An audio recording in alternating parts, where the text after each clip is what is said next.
All right. Welcome, everybody. I hope you enjoyed those tunes.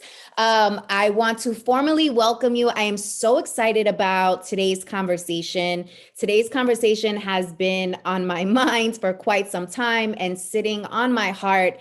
And I said, you know what? We need to put together a raw, candid conversation around this topic. How can we humanize corporate culture? How can we really, decipher between mental and emotional wellness? And what does this mean from the top down, right? What does this mean from an executive level? What can employees do to really show up in this space? And I have gathered together an amazing panel. You see them here on the screen. Noah, who is a vice president of human resources and the chief diversity learning officer over at Intel Corp. We've got Rachel Luna, who is an amazing certified master neuroscience and life coach. She'll be able to bring the perspective from the brain and how that impacts our lives.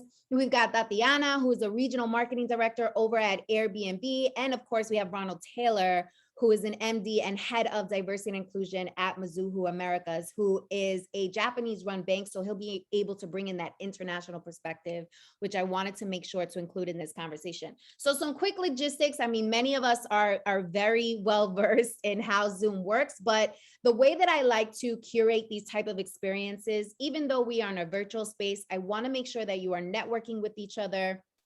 I want to make sure that you are building relationships. So I want that chat to be lit up, okay? I want you to start communicating if there's something that the panelists are saying that you are vibing with, that sits with you. Please make sure to put it in the chat. I want to make sure that you guys are alive and you are in tuned and you're engaged and you are with us, because we are going to be dropping a number of gems and real strategies and tangible takeaways that you can implement immediately and take back to the office and start getting this mental and emotional wellness thing at the forefront at your organizations. So make sure you are in the chat letting us know where you are from.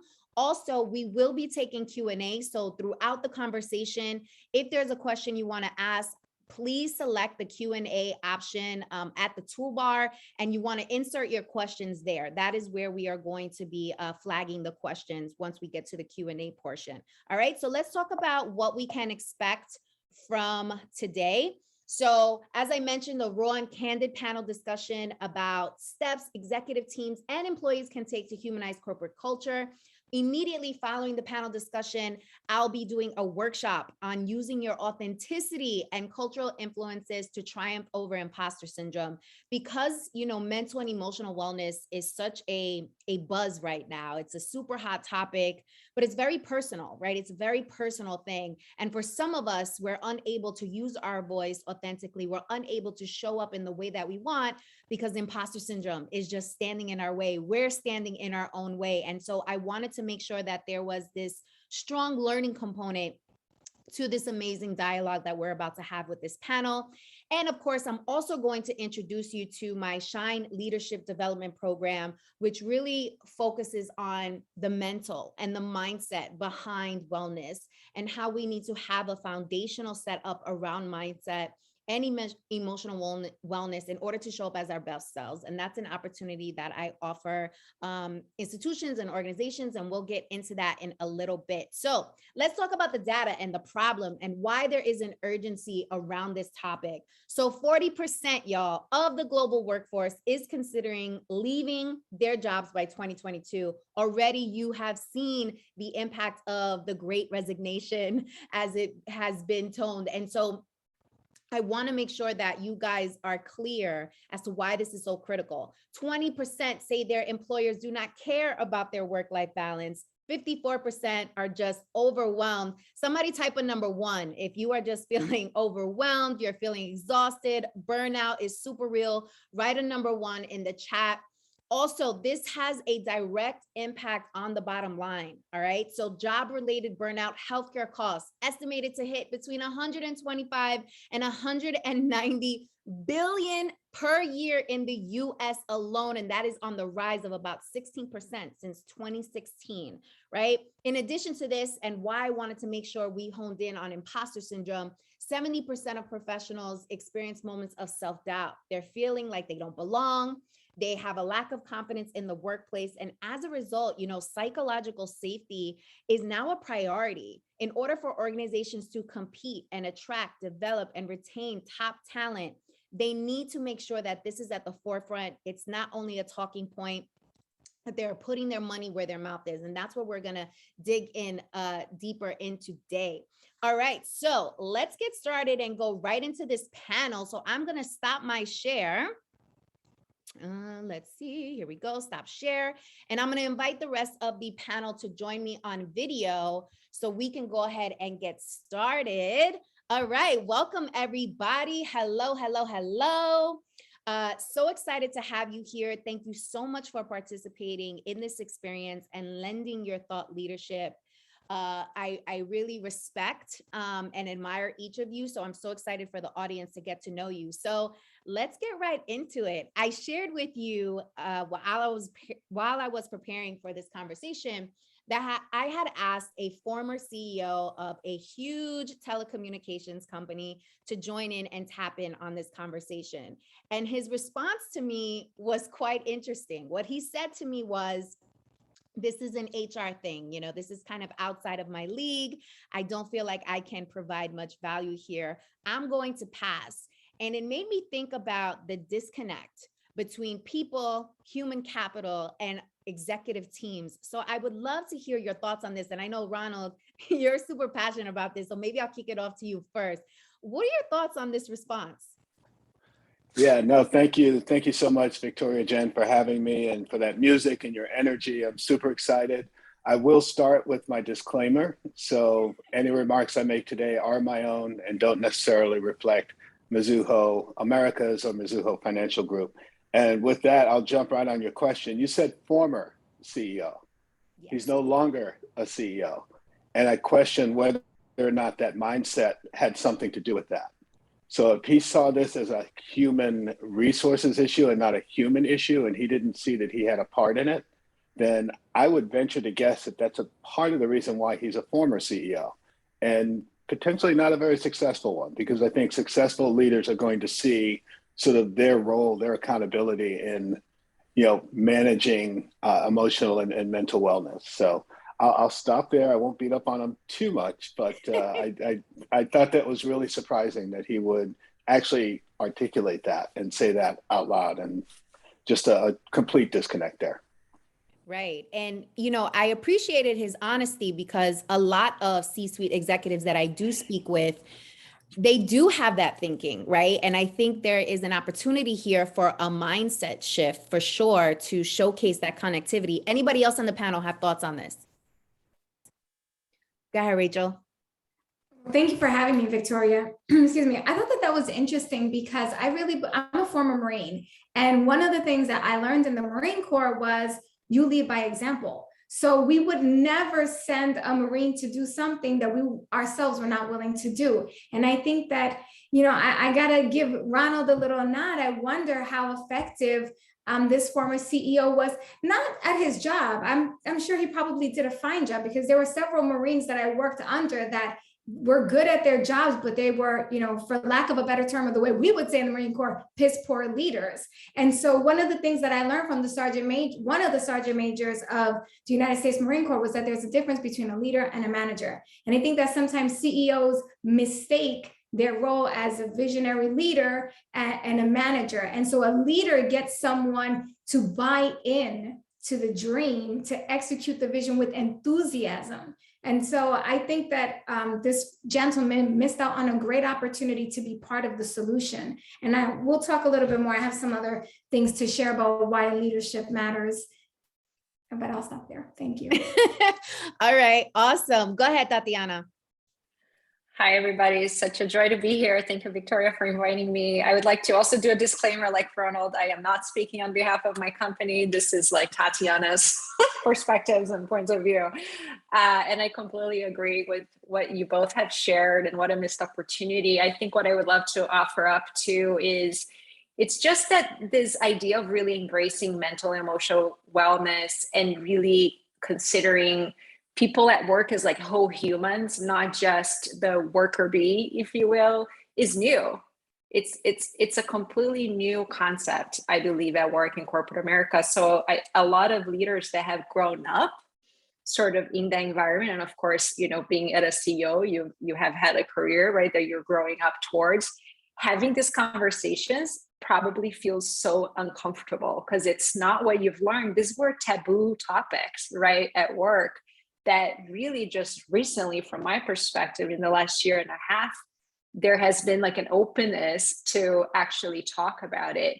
So, and I do appreciate that this person voiced the no, because I feel like there's also some performative leaders out there that might say they're supportive, but really maybe not fully, or maybe not understanding like what that means, right? So I think it's really about a transformation and a shift in what leaders need to be and how to lead in this new world where we're really embracing whole humans. We're really embracing not just the performance in terms of the output, but the whole being, their mental and emotional health is just completely new. So I think any leader probably feels uncomfortable. It's just this person said like, no.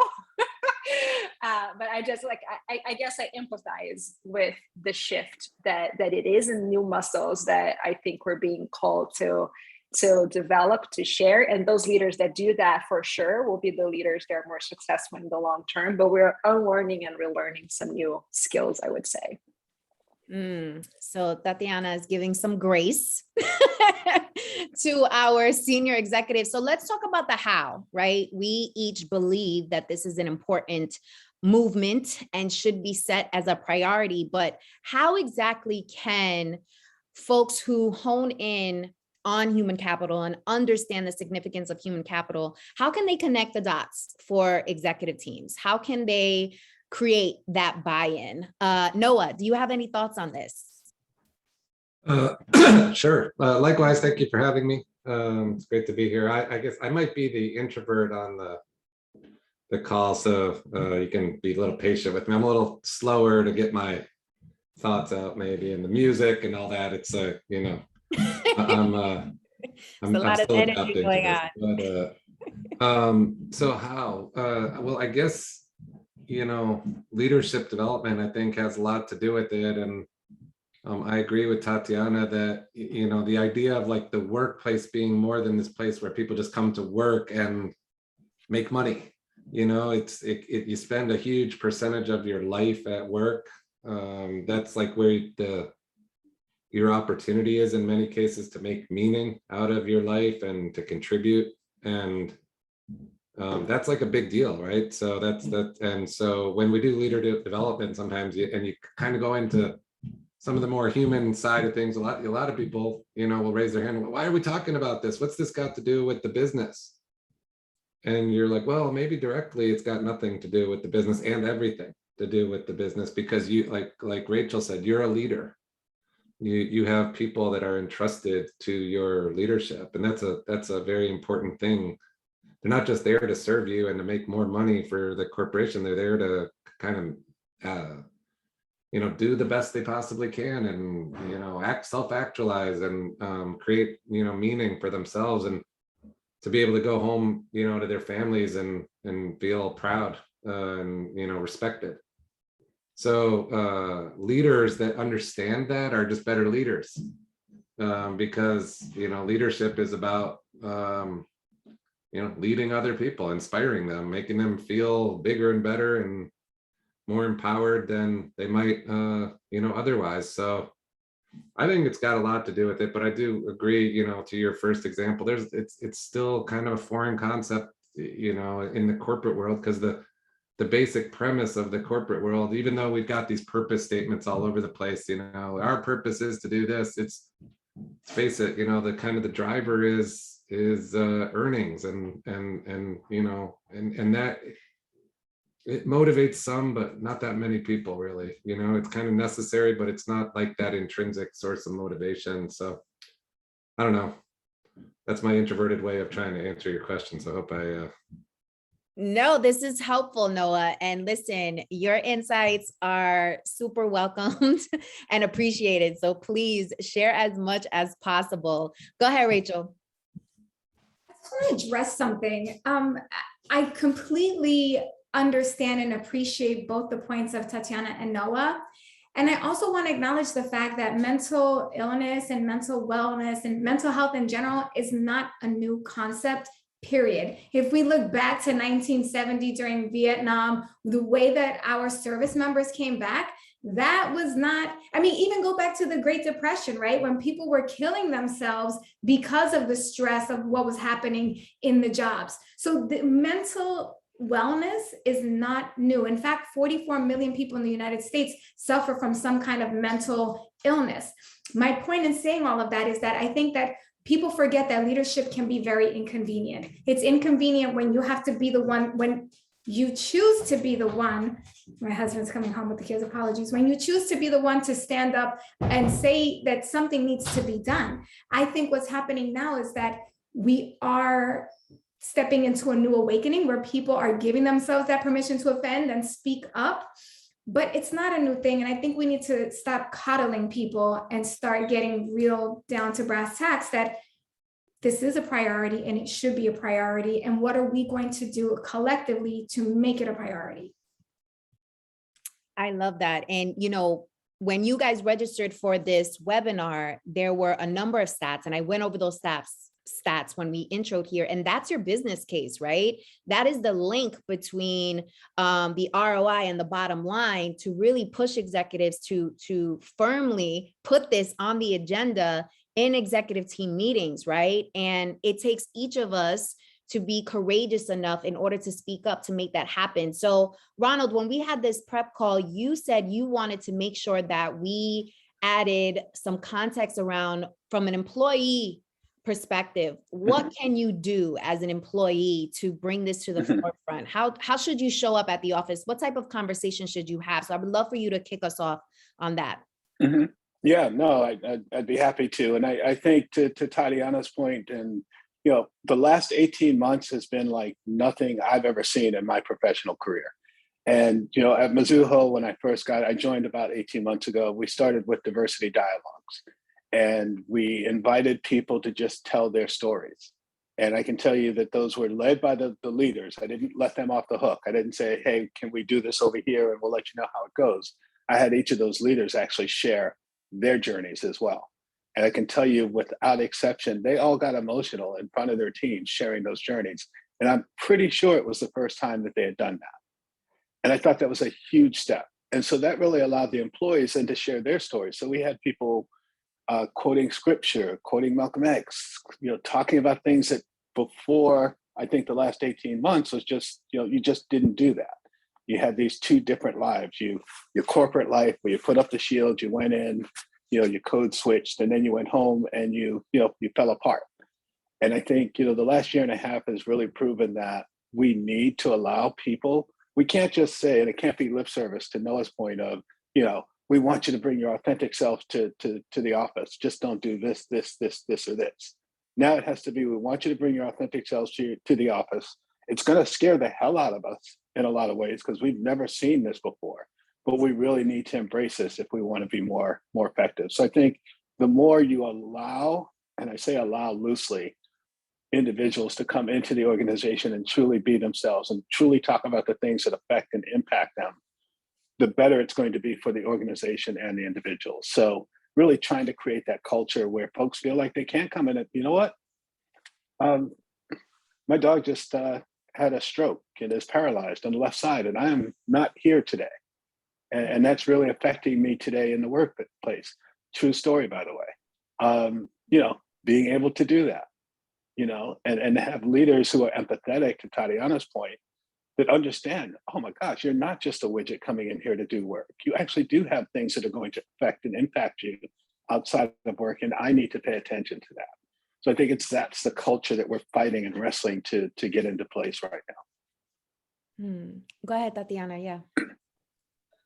I love what you just said, Ronald, and I love that you came into the organization around this time and was facilitating and helping people tell their real stories, right? Because I think to your point, we don't learn to do that. At least I will speak for myself. I, as a Latina growing up in corporate America, learned to hide parts of me, silence parts of me, dim my light in so many ways, and wear armor as I go into work, and then I can take them off when I leave and breathe, right? And because we learned that for so long, that's all you see. So what I would also say is, like, as an individual, which I love that, because we are actually the ones that can drive change. Like, I just, because I have worked in really big companies, if I wait for the big corporation office to come down with change, like, that's just going to take forever, and I'm not here to wait any longer. It's really about us stepping in, which to me has taken so much courage and vulnerability to be that first person that takes the armor off. Because you're like, yeah, that sounds like a beautiful manifesto, but, like, you go first. I would like to see you go first, and I'll see what happens with you, and then maybe I'll follow, right? Like, but to be that person that takes the armor off and shares their real story with the team. When I did that, it was actually before the pandemic, just a couple months before, when I realized that mindset, I call mindset, but really is like mental health, emotional health. It's just my language that feels a little bit more friendly at work. But shared my story over the past few years, really learning how to manage my mindset, transform my mindset, silence the inner critic, right? And all of those things at work for the first time, because those are things that, again, would show weakness, right? In the old model of leadership. But the incredible thing was, once I sat down my team and really openly shared my struggles and journey, the full ups and downs, and what I learned, and the tools that it had helped me to recover, and all of that, it was incredible, because I could see in their eyes the relief that there was nothing wrong with them, right? Because they were comparing their true messy personal stuff that happens inside of us to, like, this very superficial thing that we're all portraying outside, right? The LinkedIn, the Instagram version of ourselves, and feeling really inadequate and less than and not good enough. And once we start to open up and be like, you know what? I call novellas because I'm Brazilian. Like, we all have a lot of dramatic stories, right, that are happening in our heads and driving us crazy all the time. We have different novellas, different stuff happening, but we all have the things happening. And if we don't acknowledge and help each other manage that, so that we can really show up and do our best work, it doesn't go away. It's still there. It's just this heavy cloud, right, that keeps holding us back. So I think, to me, the tie back to the business, ultimately, it's people really unlocking their full potential at work and performing at their best and being productive. Because when you try to do a days of work and you have this cloud hovering you can't be yourself. You can't think about new ideas. You can't be creative. You can't find solutions and all of that. But it takes courage and vulnerability. And it's so scary, because it's not what we've learned, and it's still not what we see, right? So being that first person that goes out there is what we all need to do. And we can hold hands along the way. So, Noah, if I may, because you were vulnerable to admit that you're an introvert. And so it might take you, longer to get the energy to kind of tap into the conversation. And I know you're not alone, right? There are a number of introverts throughout corporate America that struggle with, what to say, when to say, do I really want to tap in here? Do I really want to open up? So from an introvert perspective, how have you been able to do this, or how are you working through this and getting more comfortable with exposing yourself in that way? Yeah, I mean, that's a tough question, because again, if you kind of, I mean, I've received feedback over my career many times around, hey, you need to get more exposure, and you need to be more visible. And I personally have never given that kind of feedback to anybody, because again, if I'm their leader, if I'm the person giving them feedback, it's my job to help them be seen. I mean, the idea of, like, giving people a template of what success has to look like. You have to do this, you have to network, that can be really hard on some people, And you know, we're talking about emotional well-being, that can create a lot of emotional distress for people. You know, the thinking about things that people tell them they have to do, or this is the formula for success, and then they're going, but I'm not good at that, but I'm good at other things.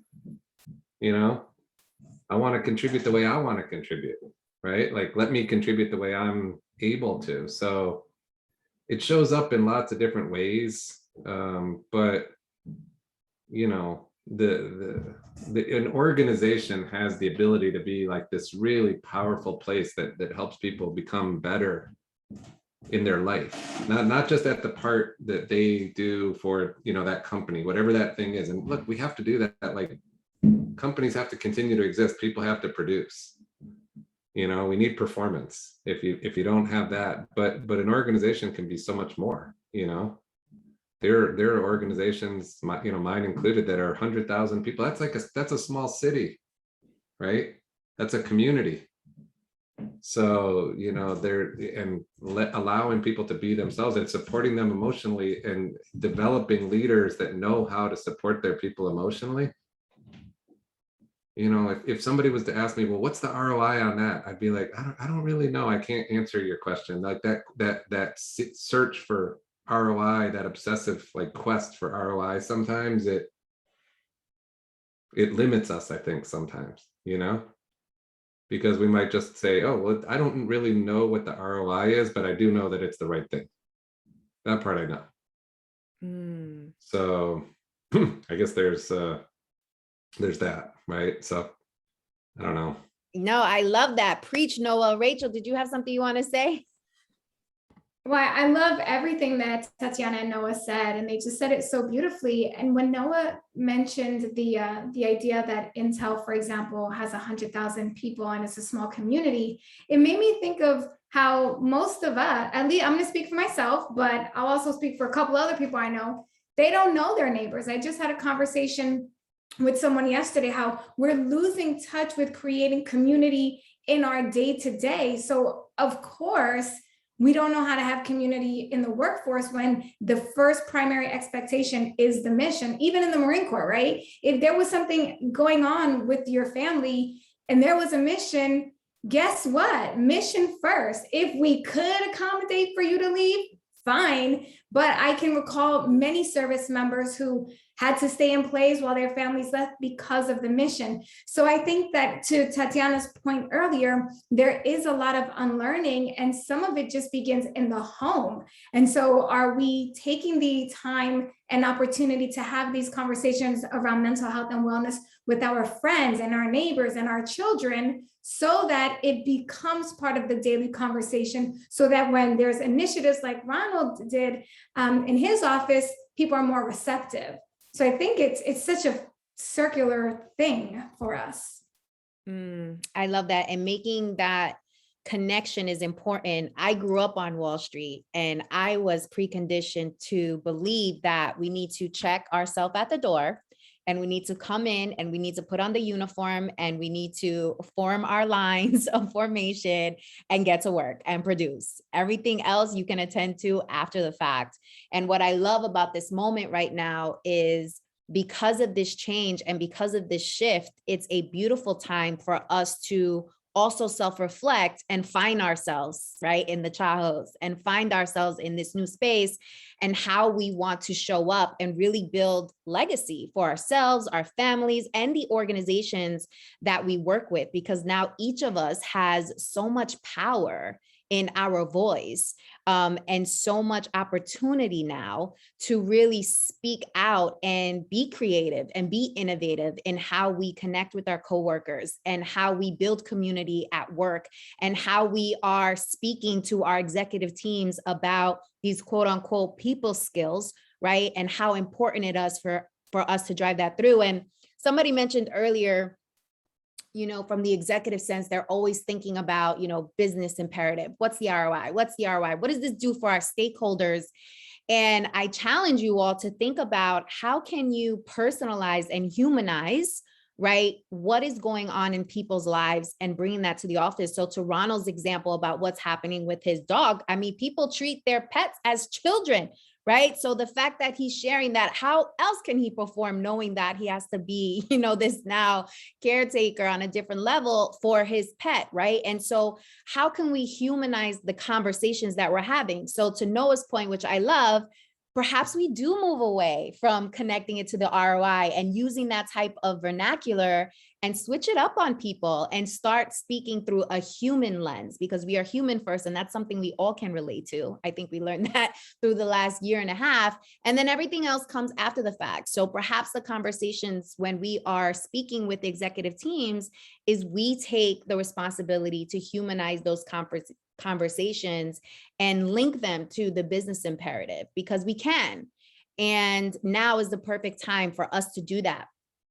So I would love to move into, Rachel, you are a neuroscientist by trade.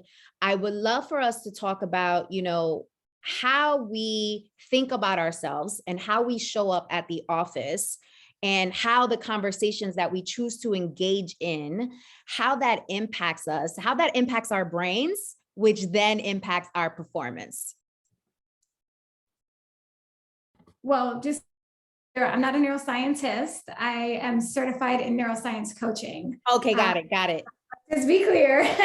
Well, listen, you got the aptitude very to get similar. Yes, yeah. It's similar.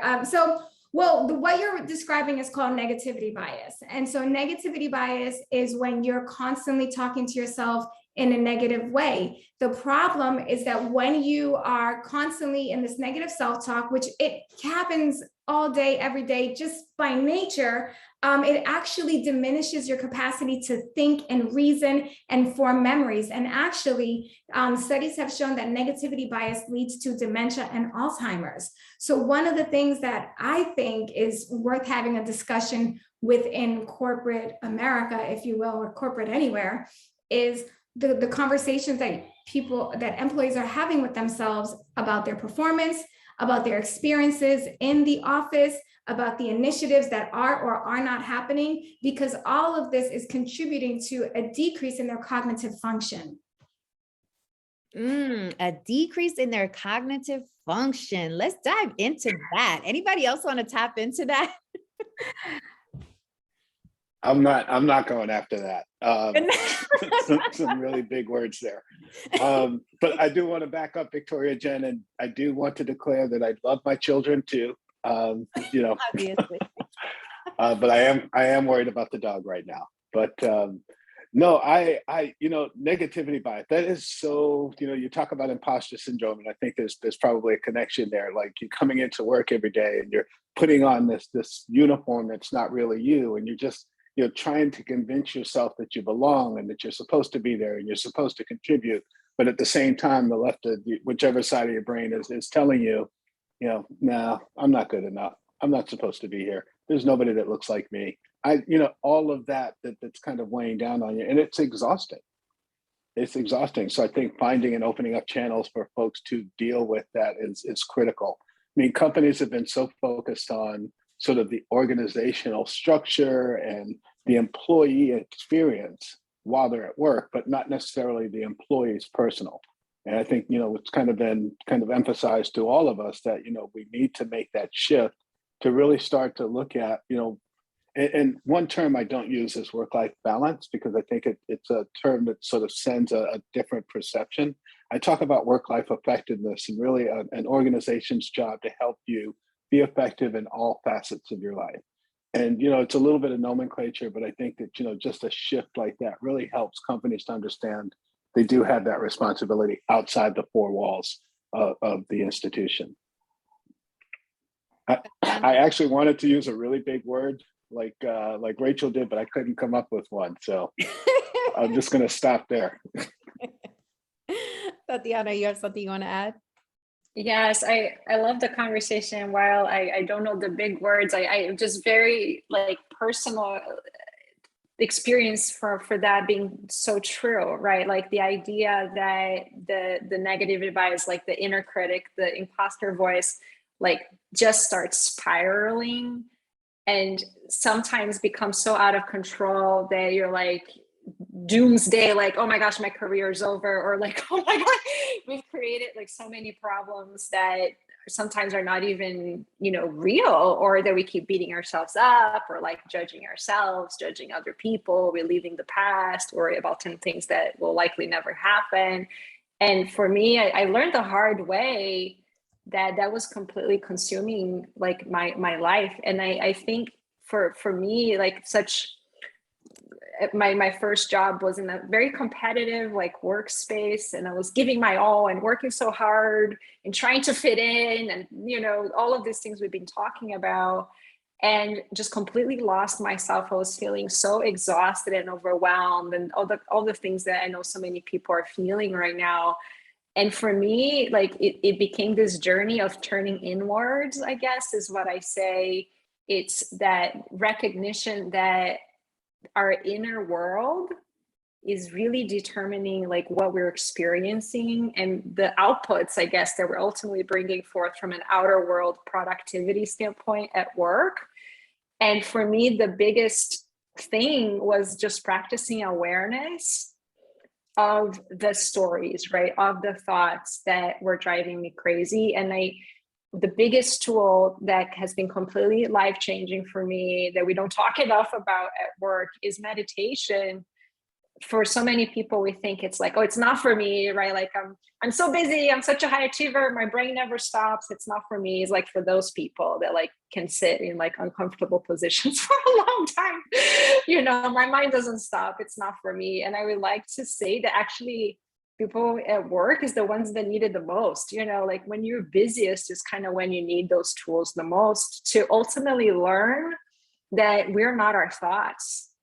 That yes, there's like a lot of stuff happening in there, the gunk. I don't quite know. Maybe you can teach me, Rachel. I have no idea where those thoughts come up, but they're like popcorning all over the place. But they don't define me.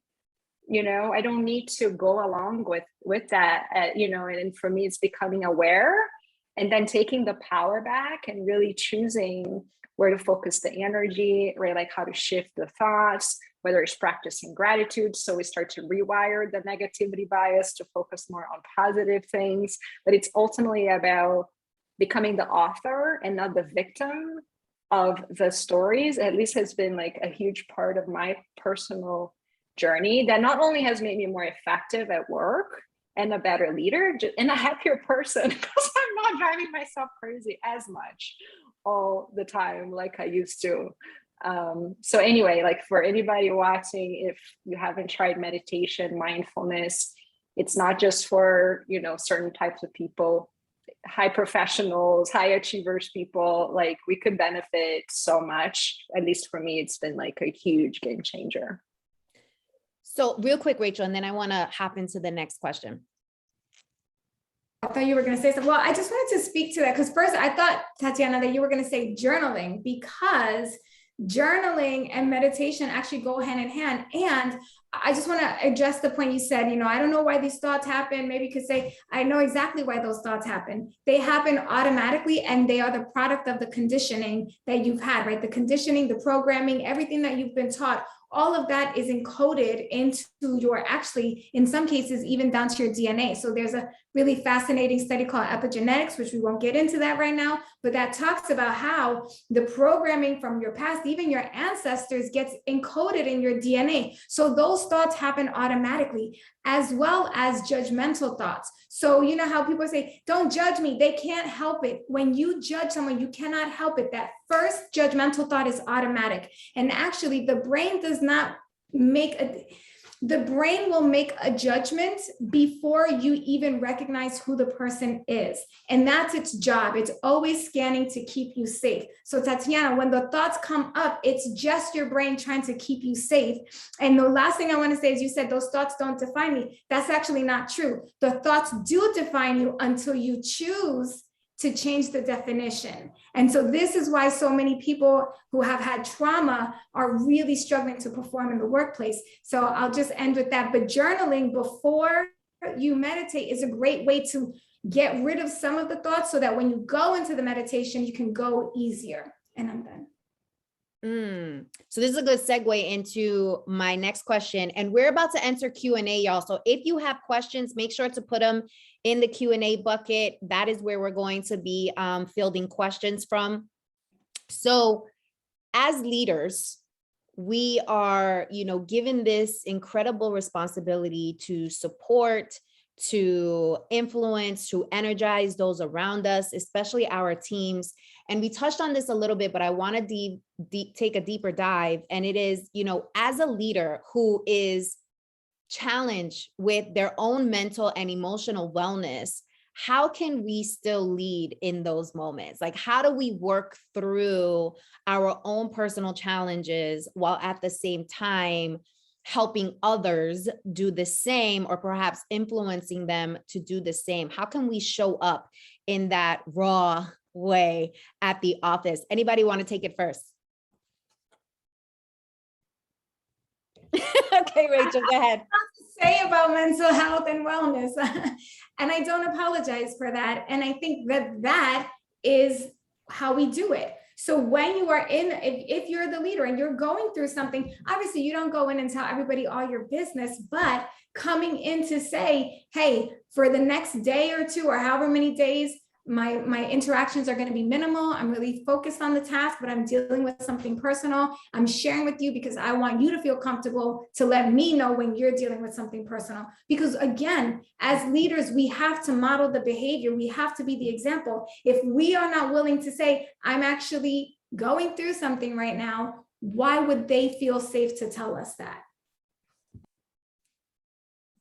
Yeah, I would just add that you just got to create the ability for people to feel comfortable doing that. I mean, I've started with myself. I mean, I've shared tragedies in my life with my team. I mean, with some really, I won't talk about them here, but some really hard situations, and that then made people feel comfortable coming to me or to the team, to talk about the stuff that's going on in their life, right? And I mean, we've got people who are dealing with some really tough stuff, like really, really tough stuff. I mean, cancer, sickness, losing people in their lives, and you can't be productive. And it's funny because I've had people go, well, that's soft skills.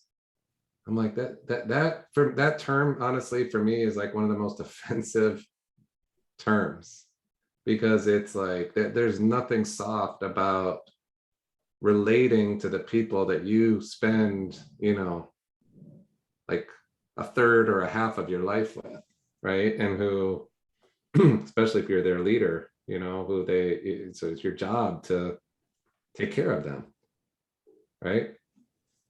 So, I think it starts with, and everybody's got something in their life. And yeah, I mean, if the expectation in whatever or kind of organization is you just come in and just stuff all that stuff down, and we can't talk about that at work. First, you got to ask the question, why?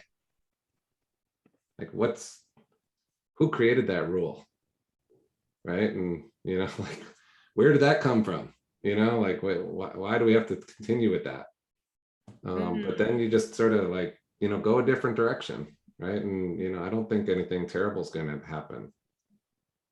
Yes, I love that. Will said he calls it essential skills instead of soft skills. I love that. One more comment, and I want to open it up to Q&A. Power skills is what we call Power it. skills. Yes, I love that. Ronald, did you want to say something?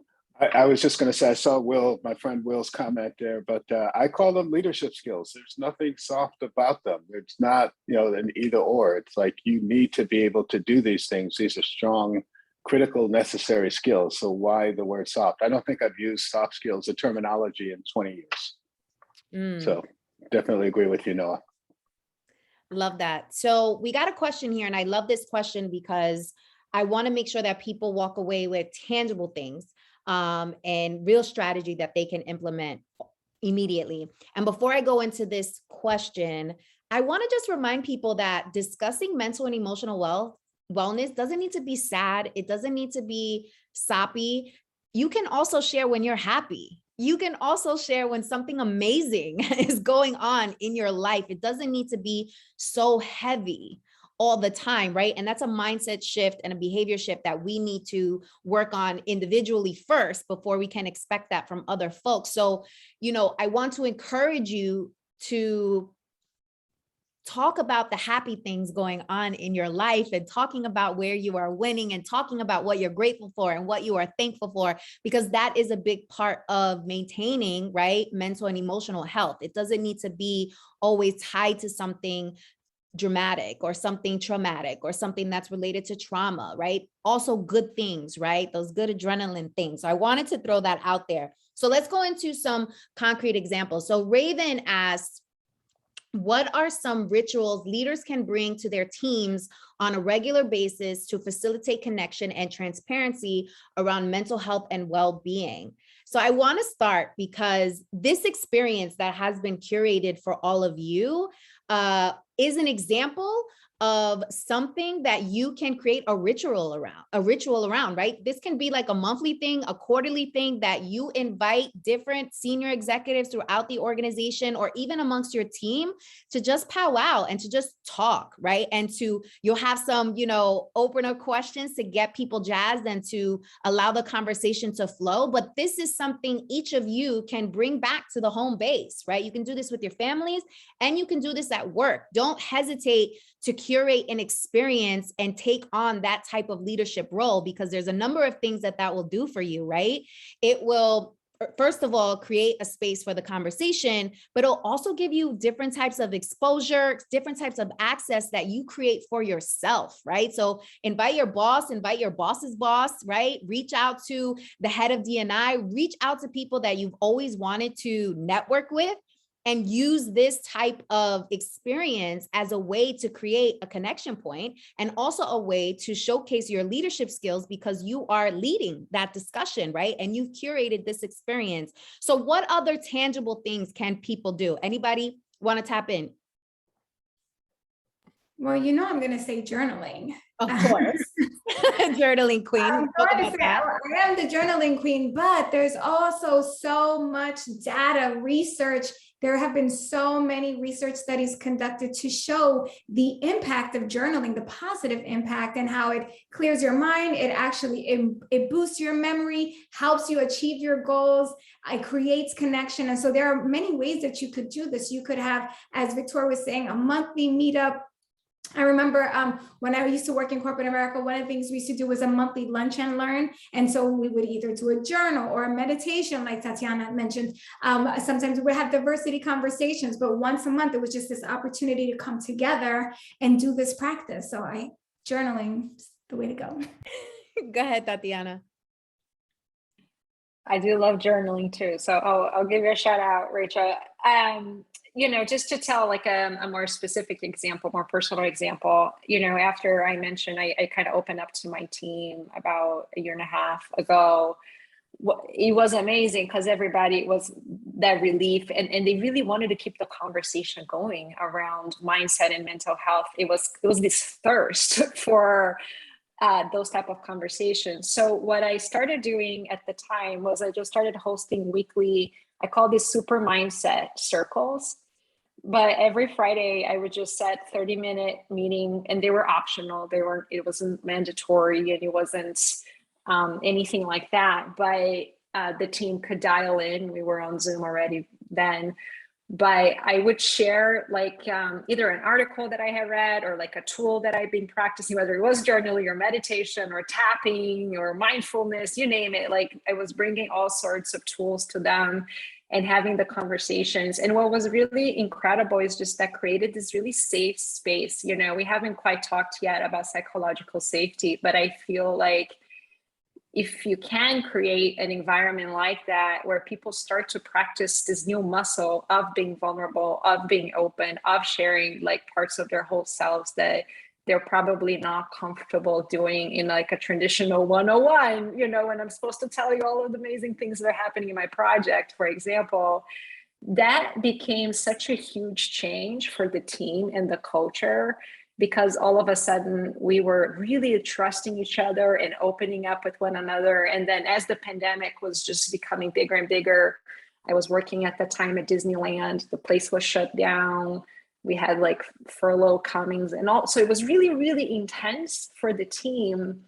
The amazing thing is more than ever, we had each other. So in a way that we hadn't had each other before, even though we had great team culture, and dynamics before, we didn't have each other like that, like a support system that I could lean into. And as a leader, I could be also vulnerable. And so I'm really struggling. Like and like I had breakdowns in Zoom meetings that I had to turn my camera off because I just started crying because it was so much at the time. And rather than hiding it, I was like, you know what, I'm gonna say what happened, and giving them the permission to bring their emotions, their full, really true selves, like the shadows of it too, so that we can see how much we had in common and see that we were there to support each other and hopefully come out stronger. And we kind of kept those super mindset conversations going for a long time. And I saw the huge cultural impact that it had on the team. So I share that as a personal example. It's something that you can do, right? You don't need a corporate initiative. Like I didn't like wait for the company to tell me like, go do this, and here's your questions, here's the how to, blah, blah, blah, blah. Like, no, I'm just gonna do this because it feels like the right thing to do. And it's something I'm passionate about. It was helping me. I just wanted to share with the team. So we can all have that impact in the people around us in our circle of influence. But if we all do that, we start like a chain reaction, a ripple effect of real change. All right. Ronald, do you have something you want to add? I saw you like lean in. I'm not sure if you want to say something. I was getting super excited. I love that idea, Tariana and Rachel. I wrote it down, so I'm journaling. But yeah, it starts, and Tariana, I think you said this when we first opened up. It's like, it starts with you. Like waiting for somebody else to take the lead doesn't work. So you have to be the one to kind of brave space, jump in there and say, hey, I'm going to tell you my story.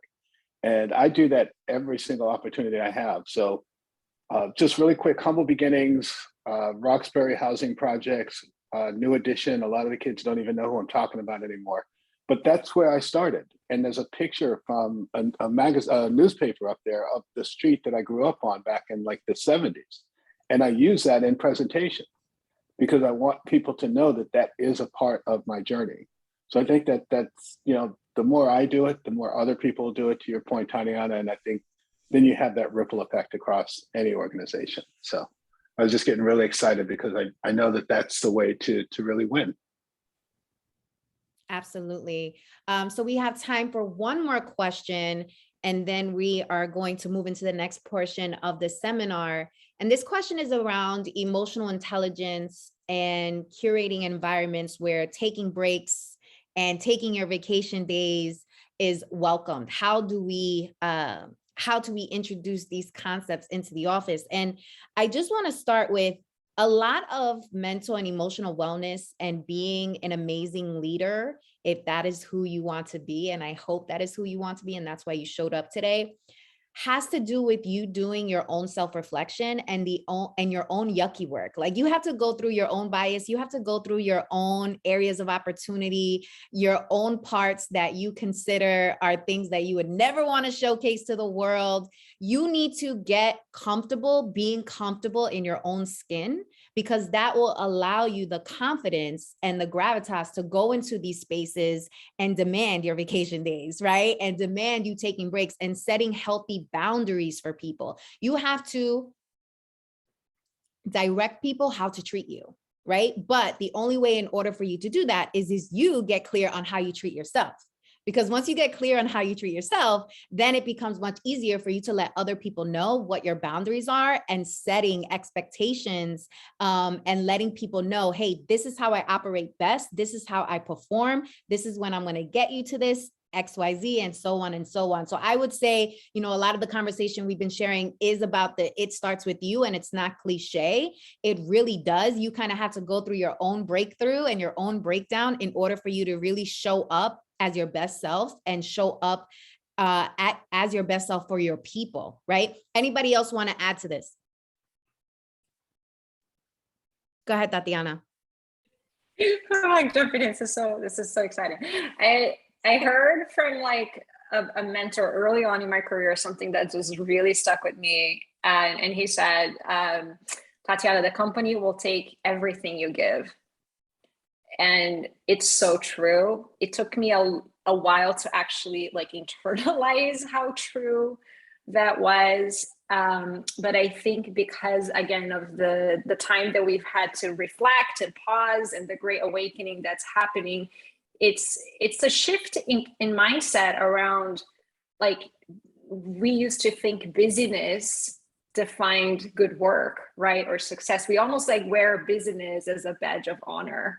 And you ask, oh, how are you today? Oh, I'm so busy. I have so many meetings. Like, that's a good, like, oh, great. Like, you know, you feel valued, you feel important, and all of that. And I think taking that badge off and like reframing what success is, you know, for us, but ultimately it's about boundaries. It's about you defining what's important to you. Like, the company isn't going to do that, because the truth is the company's trying to make more money with fewer resources. Most companies are. So the pressure is going to be there. As leaders, we can lead by example, though. I have had leaders that they take vacation, they're really on vacation. And I'm like, wow, that's amazing. Like, you didn't check your emails, you didn't like call in meetings and whatever. And that set the tone. I've had leaders that don't do that. They're either not taking time, or when they take time, they're working. And it makes people feel like they need to do that. Same thing, if you're working on the weekend, responding to emails on the weekend, it kind of sets the tone for your team. So I've become really intentional about the boundaries I'm going to set for myself and help my team, right? So we're not going to respond to email on the weekend or late at night, unless there's like a truly like legit, like fire kind of thing that we need to address. When we take vacation, we're actually taking vacation. If I see a response to an email, like, you're gonna get in trouble. Like, don't do it. Like, take the time off. But I think it's part of that unlearning and relearning. But leaders can lead by example. But ultimately, the theme is the power is within us. Even if your leader is not doing that, you need to do that for yourself, and define for yourself what's important, what are your priorities. But it's about reframing how we define our value and the attachment to work and what work means to us. Ultimately, that we need to sort of reset and reevaluate moving forward. Great value add. All right, we're about to close up. So I want to do a round robin to see if anybody has any final thoughts before we move on to the next portion of the seminar. So Rachel, I'll start with you. Final thoughts. Well, just I would say continue to have open conversations, to continue to give yourself that permission to offend, and not go out and insult people, but give yourself permission to be your truth, and recognize that your truth and who you are and your beliefs, your desire to have dreams is offensive to someone else. So go out there, be fully self-expressed, have those tough conversations in and out of the office, and journal, because it's good for your brain. Noah, final thoughts. I guess, well, thank you for the opportunity. And also, I guess I would just say that, like, creating emotional and physical and mental well-being for your people and an organization on a team is part of the leader's job. It's a core part of the leader's job, and it's a skill set like any other, and it needs to be developed. So it's not just like, oh, I want to, so therefore I'm going to be good at it. You got to work at it. You got to, whether it's journaling or coaching or watching YouTube videos or, getting some mentoring or reading books or, there's so many ways to develop this capability. And, it should be a priority for people and for organizations. So I think we can all get better at it if we work at it. Thank you, Noah. Ronald, final thoughts. Yeah, really quickly, I'll just say prioritize yourself unapologetically. Because if you don't do that, you won't show up for your families, you won't show up for your organization. And do it unapologetically. If you need a break, take a break. If you need a vacation, take a vacation. And that's really like the core. And I think, that's been reiterated throughout this panel, is like, that is the most important thing we can do for our own mental and social well-being. So. Awesome. Tatiana, final thoughts. Yes, thank you again. This was incredible. I can't believe time went by so fast. I would just say change starts within us, like with each of us. So just to, prioritize, I think to your point, Ronald, but like really just turn inwards and prioritize your mental, emotional health first, set those boundaries and invest in your inner world. You will pay so many dividends, as we've talked about, and then you can lead as an example for your teams too. But it has to start with you first, inside. Thank you. Thank you. Shout out to all my panelists. Everybody, write thank you in the comments. We appreciate you so much. Thank you for your thought leadership, and I welcome you to stay with us as we transition into the next portion of the program, which is talking about owning your authenticity and imposter syndrome. So I'm going to ask you guys to go off camera, and of course, you are welcome to stay with us. All right, so let's get into this. Let me go back to sharing my screen. So you guys have it all here. Okay, awesome. All right. So similar to how we just led the previous conversation, the chat box is where you guys want to be. I'll be periodically checking that as we go through the next portion of the program. And let's get into it. Own who you are, using your authenticity and cultural influences to triumph over imposter syndrome. So for those who don't know me, I realize I didn't introduce myself at the beginning, but you got my bio on the registration site, and I wanted to make sure to allot the most time to the content. But I am Victoria Jen Rodriguez. I am a master mindset and business coach, and talking about imposter syndrome is one of my favorite things because I know how much folks struggle with this. So in order to prepare for this conversation, I want you to get emotionally ready for raw truths. Some of the things that you hear during this presentation might trigger you, which I want to happen. I want that to happen because when we are triggered, we pay attention, right? We want to know, hold on, what's going on here? And so I want you to acknowledge those feelings, and I want you to be ready and embrace them as they come up. Let's get into some story time. So this is Young V, y'all. This is me back in the day. After graduating college, my first job after college, I landed on Wall Street and I was working for Lehman Brothers. I was on a team where I did sales and trading for institutional clients. And one day I had a broker that I was working with ask me to look up a client account. And his name was Joel Epstein. So I went to look up the client account, and I walked over to the broker and I said, hey, I found out everything that you asked me to look up for Joel Epstein. And he looked at me and he's like, Joel Epstein. And he immediately started laughing. And I couldn't gather, like, why is he laughing at me? Like, what is happening on? And he said, Victoria, don't you know how to read? That says Joel Epstein. And I said, wait, hold up a second, because my cousin, his name is Joel, and he spells it Joel. So I know it's a real name.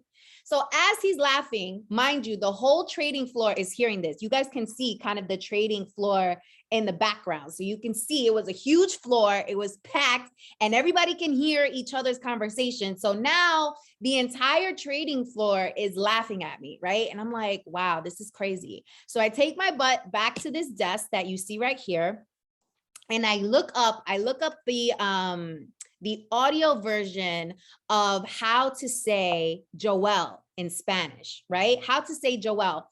And I put the audio all the way up, and then this voice comes down the loudspeaker so the entire trading floor can hear me. And the voice says, Joel, Joel. And immediately that broker that was laughing at me, his smile soon started to get a little bit smaller and smaller, because I just proved to him that this is an actual name. And it was a great opportunity because not only did I say, hey, you need to embrace my culture here, like my cousin is Joel, because I could have taken him laughing at me and making a mockery essentially of me. I could have just gone into my shell, back to my desk here, and could have just plugged away and felt really bad about what just happened. But I took the opportunity to educate him, because I have a cousin named Joel, and it is spelled the exact same way as Joel. And it was an opportunity for him to also learn about my culture, right? It was a learning opportunity on both ends. And so you will come across a number of these type of experiences. Let me know if you can relate in the chat. Write a number 1 if you can relate to this. You will come across these experiences where people will not understand where you come from, right? Because they haven't been exposed to it. And you in return will not understand where people come from because you haven't been exposed to their community, right? When I started on Wall Street, I came from a family that was pretty Latino dominated. That was kind of like my circle, mainly people of color. And so here I am going to Wall Street where it was predominantly male, white men. And I had to also adapt to that environment and figure out what was going to be, my place. And so I share this with you because imposter syndrome can really get you in these moments, right? It can really make you feel like, wow, I don't belong here. They don't even know that Joelle is a real name. Like, I don't fit here, right?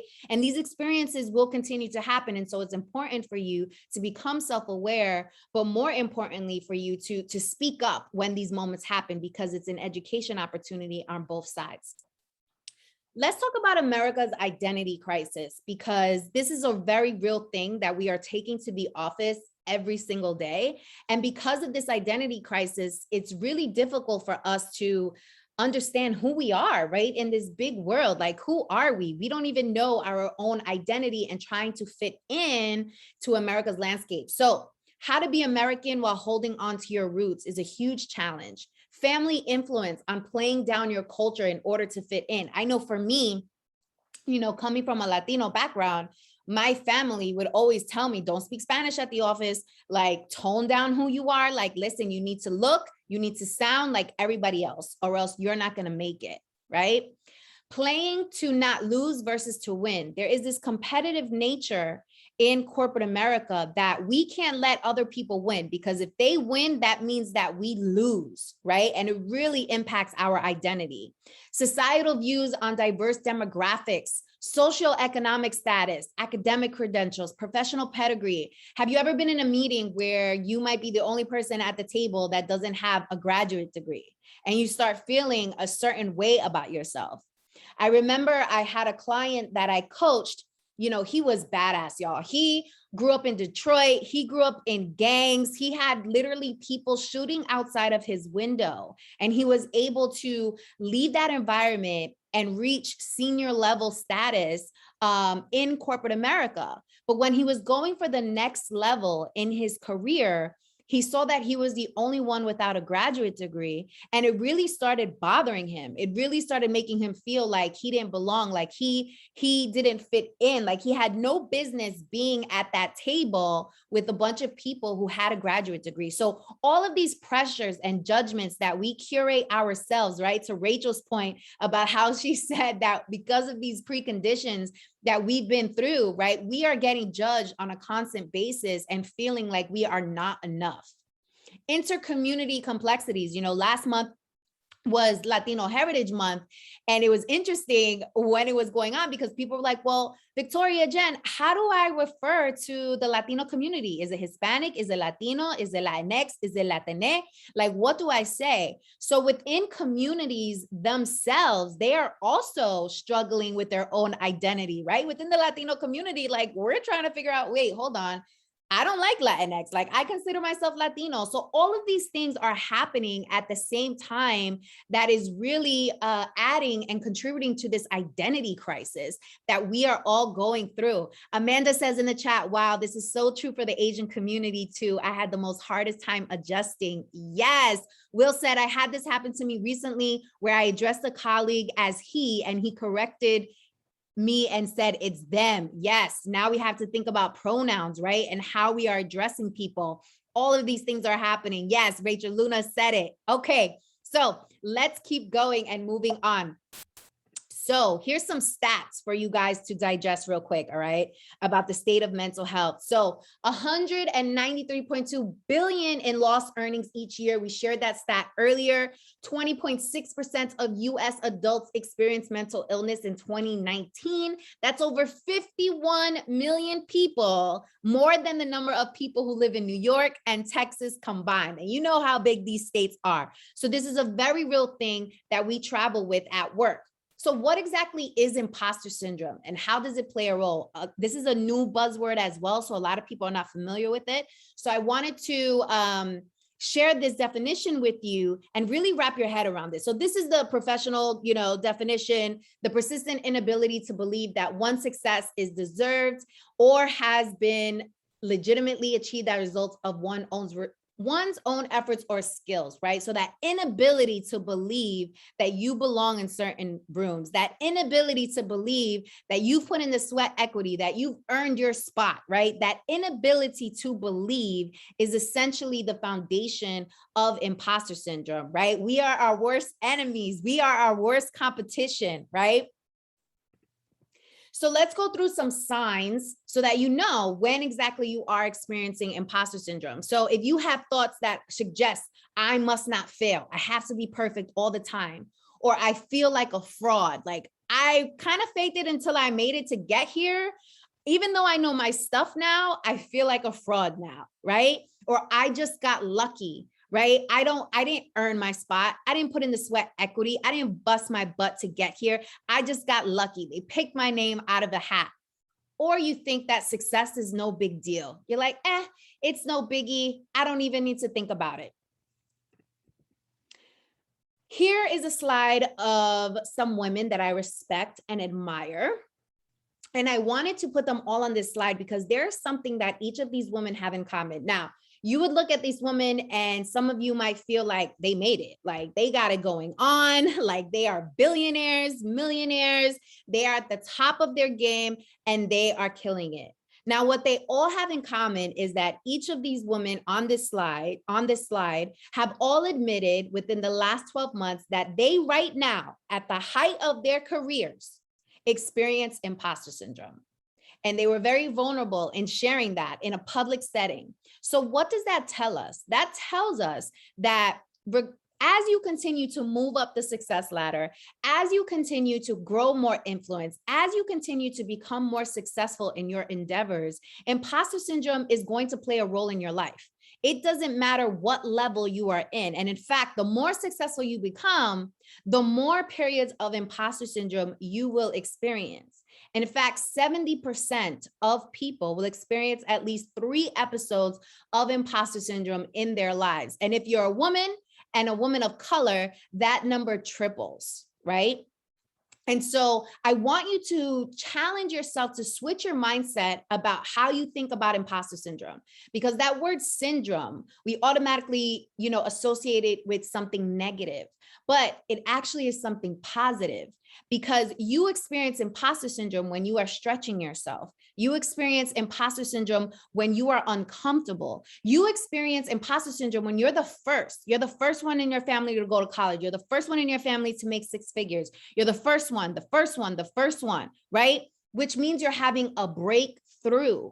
So imposter syndrome, in fact, is a very good thing. And to make it really easy for you to think about this, when you go to the gym, and you put in work, okay? You put in work, you did some crazy squats, and you put in work because sitting on that toilet the next day is super difficult, right? Because your body is sore, right? But you feel good because as a result of you putting in work, that's why you are feeling sore. So it's the same thing with imposter syndrome. As a result of you experiencing imposter syndrome, that means that you've put in work. That means that you are challenging yourself to experience something new, right? That means that you are challenging yourself to step outside, to color outside the lines.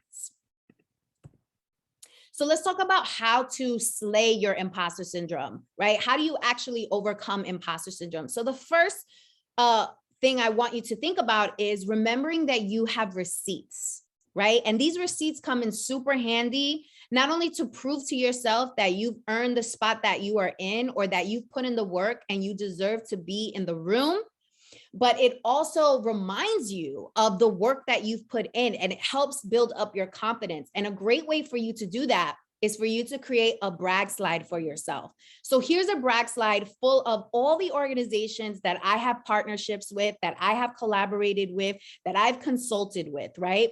And this brag slide is really helpful for a couple of things. One, it builds my credibility and it lets you know that I'm an expert at what I do and people pay me for what I do.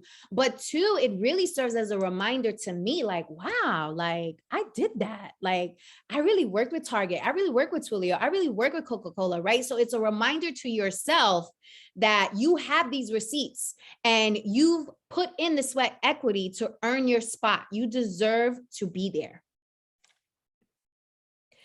Write in the chat if you're going to create a brag slide for yourself. Write in brag slide. Okay.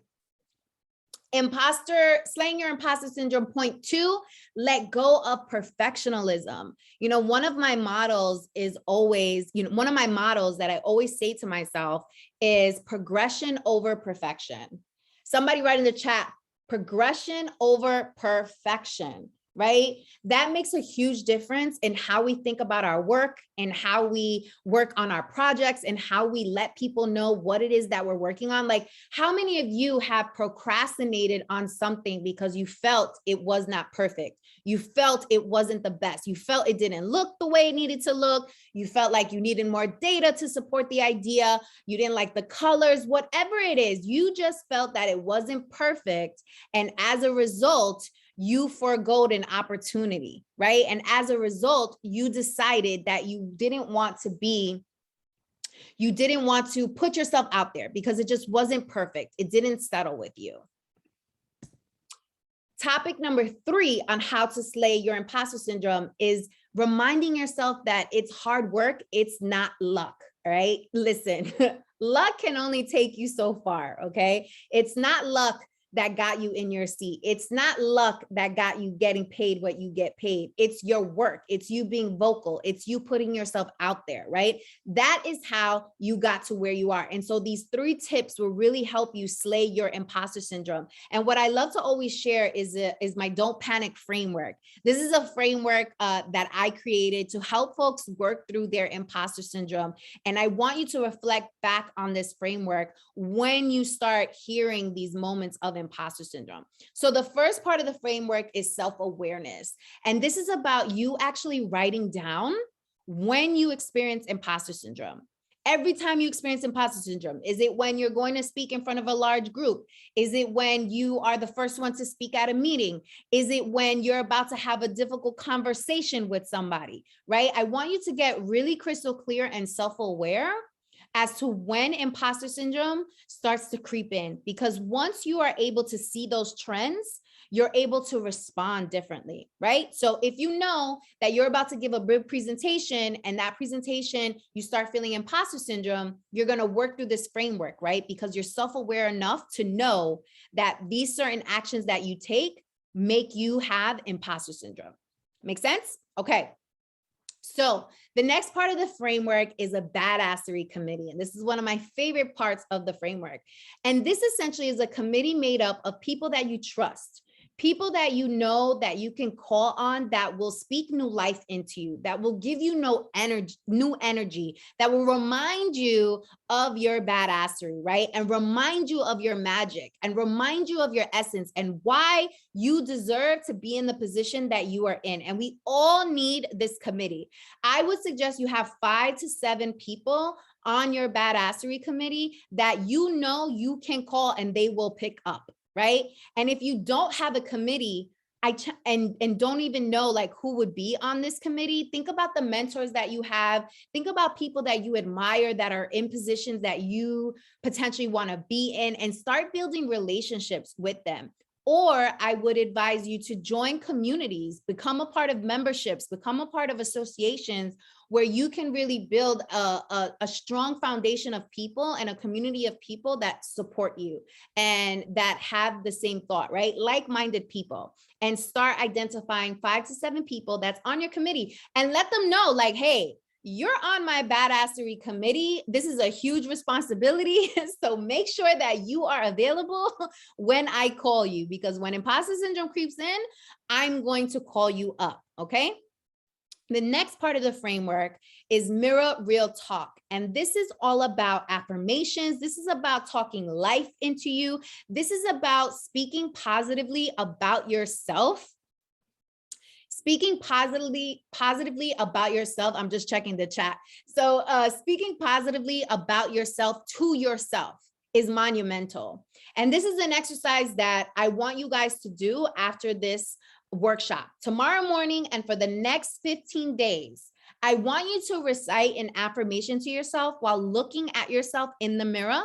Do it in the morning and do it before you go to sleep for the next 15 days. And I guarantee you, after doing this consecutively for 15 days, you will start to think differently.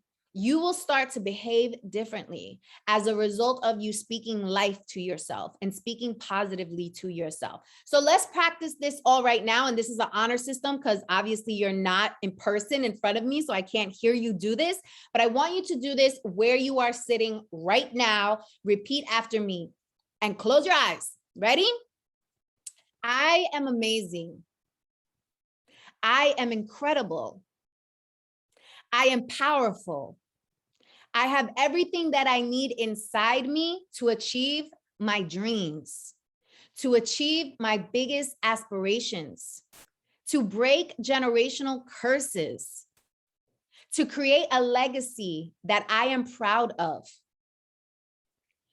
to allow the people that I care about to shine through me. I have a gift. I am unique. And I plan to share that uniqueness and those gifts with the world because I am worth it. Now, this is an example. Again, you can use whatever affirmations speak true to you. You can just Google affirmations very quickly, and you can figure out and combine what makes this most sense for you. And then recite that to yourself in the mirror. I see Brian in the comments, I am God. Okay. Will says, I love the Badassery Committee. I call it my personal board of advisors. Yes, people call it personal board of advisors all the time. All right, let's keep going. So the final part of the Don't Panic framework is to celebrate your wins. And this is really, really important because as ambitious folks, right, and go-getters, we sometimes forget to really celebrate our wins, even the smallest wins. It could be you making your bed. It could be you making your coffee. It could be you getting to the office on time. Whatever it is, celebrate your wins, regardless of scale, right? Regardless, give yourself an excuse to go have a drink, to go have a party. You don't need it always to be some big, grand achievement. I want you to celebrate every single win, regardless of scale, because that will start to program you to start believing that you are doing a lot of amazing things, and you are.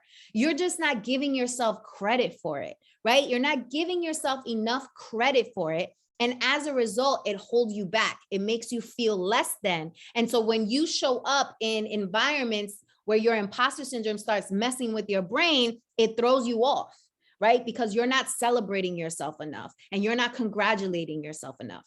All right. Somebody write in the chat, congratulate yourself. So how to mitigate negative self-talk? Here are some tips for you guys. Remind yourself you are good at what you do. Confidence is your secret weapon. Talk about your feelings.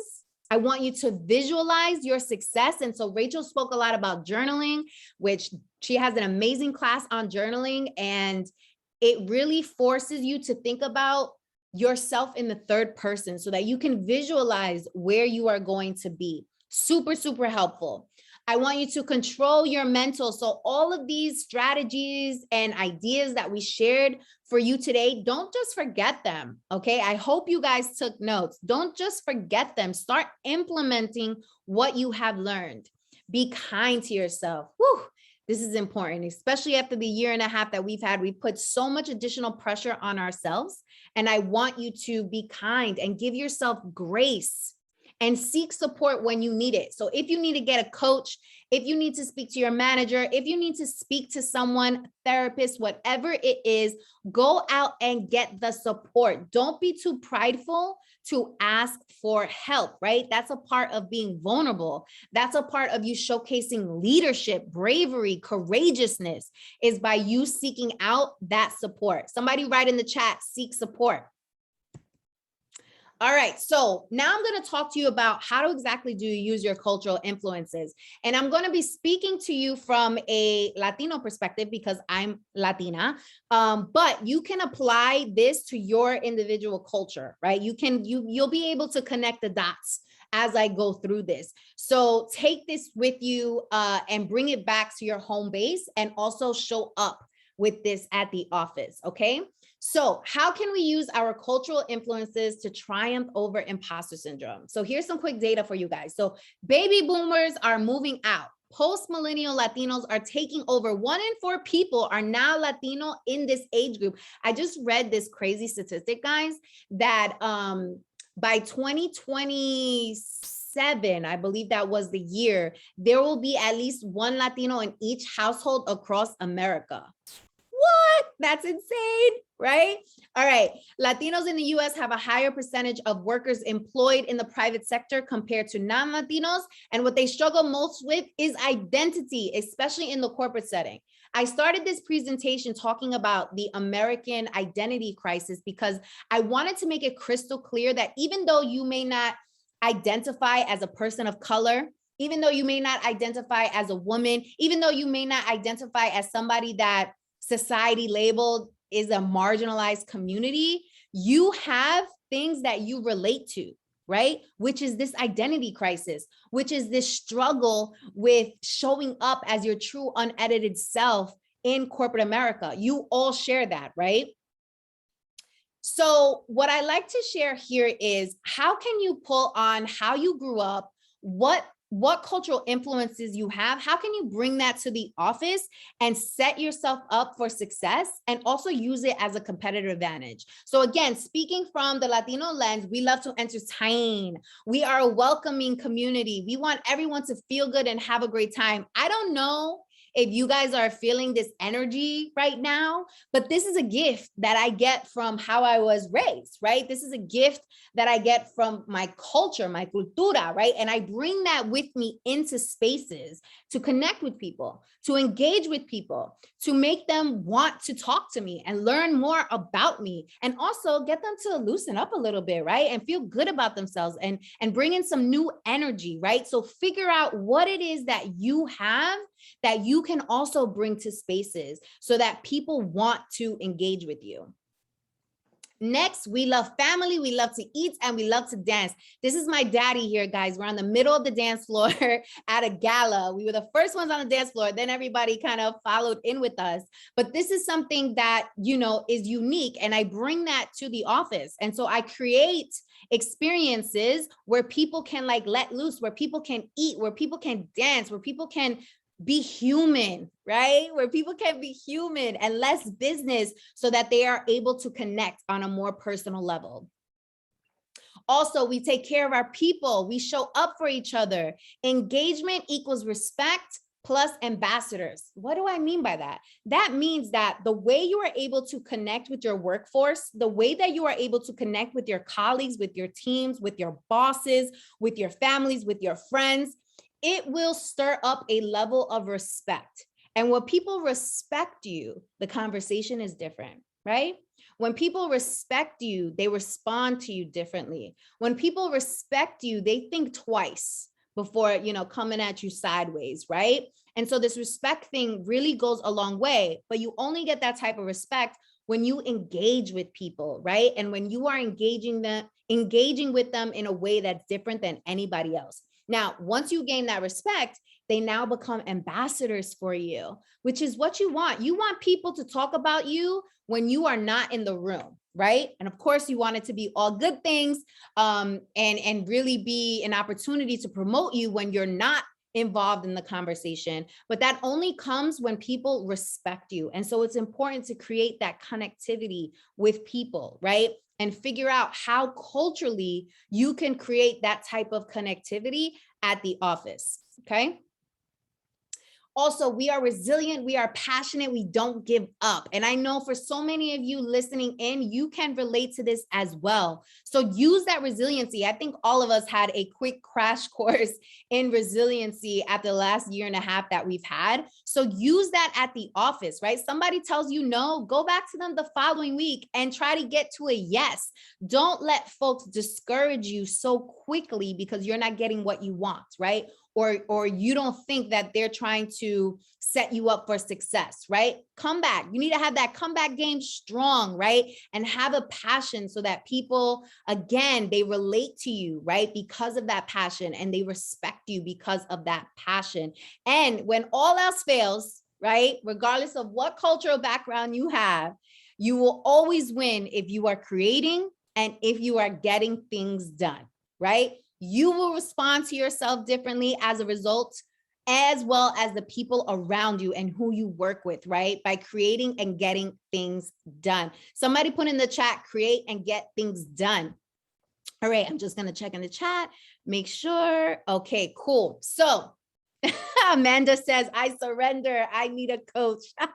I love it. By the way, guys, make sure that you are sending your comments out to everyone versus just me and the panelists, because everyone can't see the comments if you're just sending it to me. Amanda, reach out to me. We're going to talk about coaching in a little bit. So after my presentations, I love to always share some VGems. So here are some VGems for you guys to keep in mind. I want you to own who you are and who you are not. You don't need to be everything to all people, okay? Stand out. Don't be afraid to stand out. We've been preconditioned to conform. And I want you to think about this every time somebody tells you to conform, and it is this: don't conform, create the norm. Somebody put that in the chat. Don't conform, create the norm, okay? That's what I want you guys to be thinking about. You can't complain when things are not working, when you are not working, right? You have a responsibility to show up. It is also your responsibility to educate. If you don't, you're a part of the program. You're a part of the problem. Now, what do I mean by that? I mean that, you know, each of us, the example that I gave earlier about how the broker didn't know that Joel was spelled the same way as Joel, right? It was my responsibility in that moment to educate him, right? And it was also a learning opportunity for me. So as we teach, we also learn at the same time. And so I want you to take that responsibility seriously, especially if you're a leader and a leader of people. Be vulnerable, AKA relatable, right? We heard a lot of that today. Being vulnerable makes you relatable, and it gives people permission to be vulnerable as well, which is what we want. And then lastly, the world needs the special gifts you have to offer. So communicate them. Let the world know what it is that you do and why you do it and how incredible you are. So I wanted to take a moment to share with you guys and bring this slide back up about the problem, right? What brought us here to today's conversation? All of these stats: 40% of the global workforce considering leaving their job by 2022, 20% of their employees saying they're unhappy, they're feeling overwhelmed, they feel exhausted, right? Job-related costs are at an all-time high when it relates to burnout, right? And professionals are just feeling like they don't belong. They're feeling a lot of self-doubt. They're having a lack of confidence. And more we are learning that a lack of mental and emotional wellness at work serves as impediments to employee development, peak performance, and retention, right? So any type of succession planning will continue to be a challenge for organizations unless they are intentional about how they invest in their most valuable asset, which is what? Human capital, right? Human capital. So what's the solve for this? How can we get around this? So the Shine Leadership Development Program that I lead with organizations, it provides smartly disruptive mental and emotional wellness experiences focused on alleviating burnout, overcoming mindset barriers, and leading with energy in replace of authority. All right. Now, this is the reality. Employees are yearning for non-traditional experiences where they can learn, engage, and grow without sacrificing their individuality. Write a number 1 if you believe that is true in the chat. Another reality point, employees are tired, they're bored, and they are unmotivated, okay? Employees will continue to seek out new opportunities if they are not emotionally connected to their work.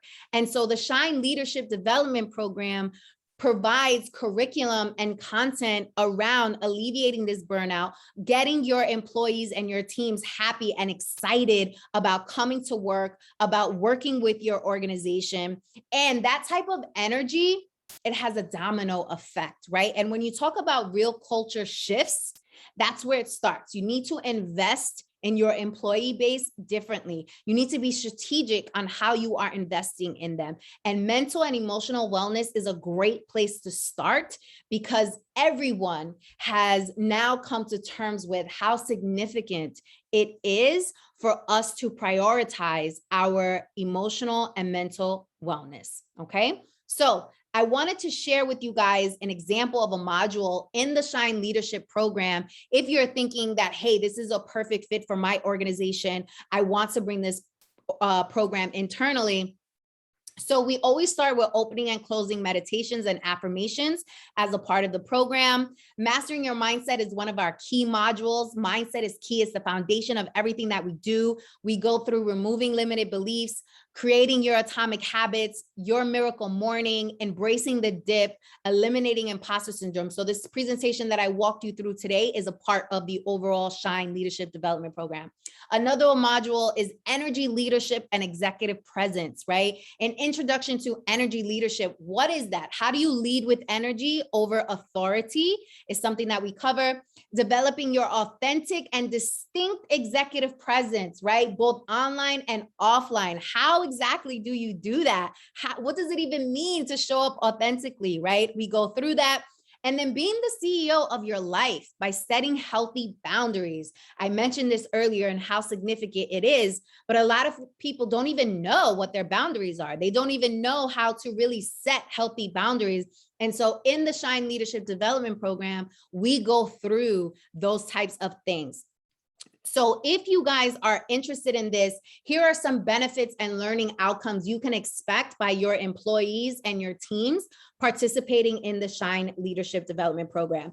A shared appreciation for the value of energy leadership performance as a key element for career advancement, a model for assessing your life's purpose and leveraging behaviors to develop a distinct and authentic executive presence, a set of strategies for employing emotional intelligence. Earlier, somebody asked about emotional intelligence, right?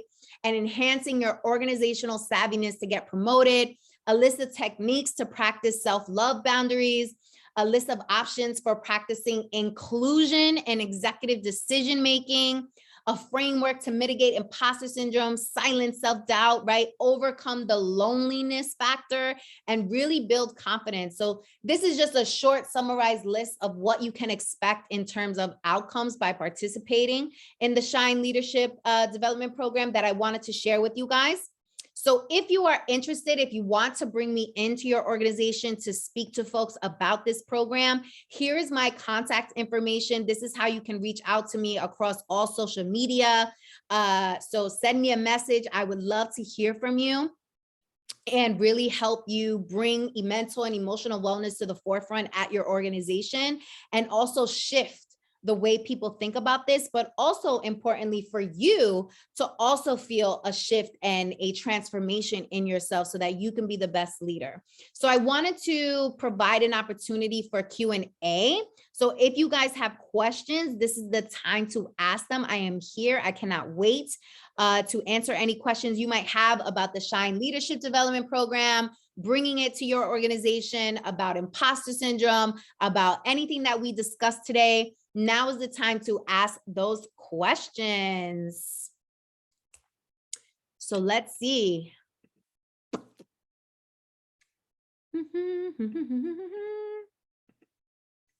Any questions? Questions, thoughts, comments. Amanda asked me, again, you're sending your messages to just the host, so not everybody can see it. Not sure if you want everybody to see it. Amanda, I do one-on-one coaching, but it is, we can talk about what that looks like, but mainly if you guys want to work with me, there are a couple of options on the coaching side. So if you go to, I'm going to put this here so you guys can see it. If you go to the womanwhoroarclub.com, that is a great way for you guys, womanwhoroarclub.com. All right, I just put it in the chat. This is my group coaching program, where you can work with me in a group setting every single month. So if you're looking for that, you can go to the womanwhoroarclub.com. For one-on-one coaching, it's very selective. It's also at a premium because I do mostly group coaching. So wanted to kind of give you that context. Will, I see your message. Thank you so much. Appreciate you being here. Looking forward to perhaps bringing the Shine Leadership Development Program to your organization. Any other questions, guys? Comments, thoughts? This is your time. Questions, comments, thoughts? Let me check the Q&A box, see if there's anything else in here. Okay, we are good. You're welcome, Amanda. I hope to welcome you into the club. Yes, check it out. It is bomb. We have women from around the country that really focus on mindset, focus on imposter syndrome, focus on getting out of their own way, eliminating self-doubt, and there's also business strategy in that program as well. You're welcome, Edith. Thank you so much for being here. Any other questions, guys, before we end this? And we're also going to send you a replay of this conversation. So you will have it to reference in the future if you'd like. Okay. All right. So it looks like we are all set. So thank you so much, everybody, for joining today. I really appreciate you being here. I hope you learned key strategies that you can take back with you to the office to start revolutionizing how people think about mental and emotional wellness. I hope you learned strategies and techniques for yourself to be a more authentic, unedited, vulnerable leader, right? Because when we give ourselves permission to show up in that way, we give others permission to do so as well. So have an incredible rest of your evening, an incredible week. It has been my pleasure. Until next time, thank you, guys.